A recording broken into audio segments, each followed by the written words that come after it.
Hello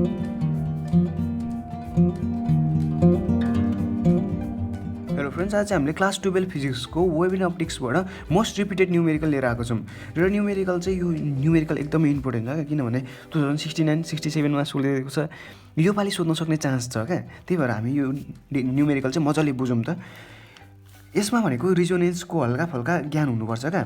हल्का फल्का कस्तो ज्ञान भन्दाखेरि ओपन पाइप र क्लोज पाइपको बारेमा ज्ञान हुनुपर्छ। सुरुमा क्वेसन पढौँ एकचोटि।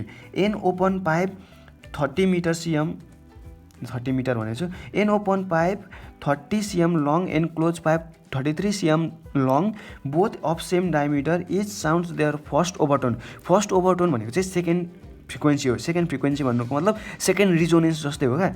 इफ दे आर इन रिजोनेन्स भनेको दुइटैको फ्रिक्वेन्सी म्याच हुन्छ भने find in correction of this pipe भनेको छ। भनेपछि इन करेक्सन झिक भनेर हामीलाई क्वेसनले सोधेको रहेछ। सुरुमा ओपन पाइप एउटा बनाइदिउँ त, बुझ्नको लागि बनाएको है। यो चाहिँ ओपन पाइप बनायौँ। यो त के हो? फर्स्ट ओभरटोन हो नि त। फर्स्ट ओभरटोन भनेको चाहिँ सेकेन्ड फ्रिक्वेन्सी हो क्या। त्यही भएर यो गर्दाखेरि चाहिँ यसले चाहिँ कस्तो खालको उयो बनाउँछ त भन्दाखेरि यस्तो खालको बनायो क्या। यस्तो खालको बनायो। इनकरेक्सन त यता पनि छ, यता पनि छ नि त इनकरेक्सन त यसको त।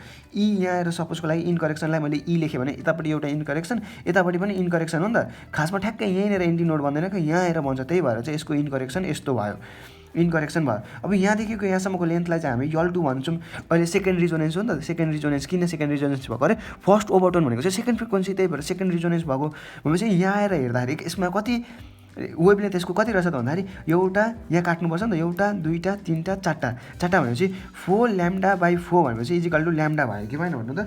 ल्याम्डा भयो, यो र यो काट्यो भनेपछि यहाँ आएर दुईवटा इनकरेक्सन भनेपछि त 2E + L2 भयो कि भएन भन्नु त। एउटा, दुईवटा 2E + L2 इजिकल टु चाहिँ यो चाहिँ केसँग बराबर हुन्छ अरे? ल्याम्डासँग बराबर हुन्छ अरे।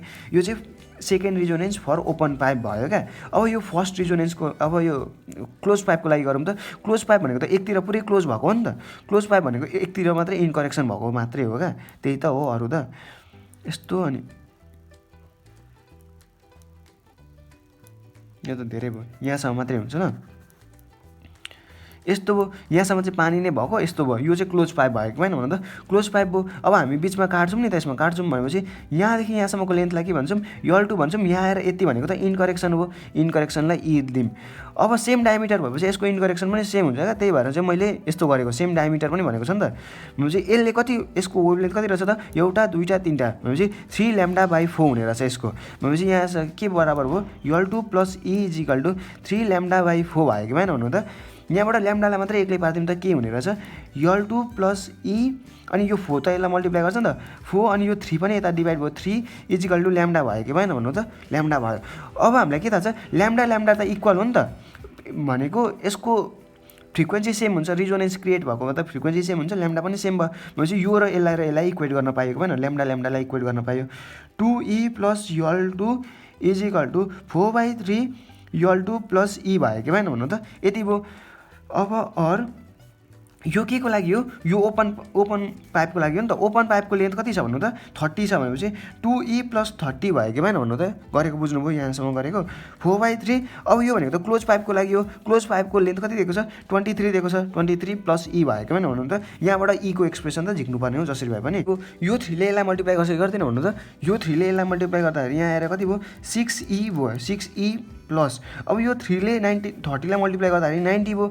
90 जस्ताको त्यस्तै लेखेँ। इजिकल टु यो 4 ले यसलाई मल्टिप्लाई गर्दाखेरि 23 × 4 गर्दाखेरि चाहिँ 92 भयो कि भएन भन्नु त। 92 प्लस यो र यसले मल्टिप्लाई गर्दाखेरि 4E भयो कि भएन भन्नु त। जस्ताको त्यस्तै मैले मल्टिप्लाई मात्रै गरेको। यसले यो 3 ले यतापट्टि मल्टिप्लाई, यो 4 ले यतापट्टि दुइटैलाई मल्टिप्लाई। अब यो 4E लाई यतापट्टि ल्याइदिँदाखेरि यहाँ आएर 6E - 4E भयो कि भएन भन्नु त। यो भनेको त 2E भयो नि त। भनेपछि 92 - 90, अब यो 90 त उता जान्छ भन्दाखेरि 92 - 90 भनेको त 2 हो नि त। भनेपछि E इजिकल टु 2/2 भनेको त 1 हो। 1 cm 2/2 भनेको त यो काटिन्छ नि त, 1 भयो। 1 cm हामीले त CM-मै राखेका छौँ नि त। त्यही भएर चाहिँ यसको इनकरेक्सन चाहिँ 1 cm रहेछ भनेर बुझ्यो। यहाँ आएर चाहिँ यो मल्टिप्लाई गर्दा यहाँ मिस्टेक हो क्या। त्यही भएर यहाँनिर गरेको। यो भने चाहिँ इनकरेक्सन भयो। अनि भिडियो हेरेर लाइक, सब्सक्राइब, सेयर सबै थोक हानिदिनु। धन्यवाद।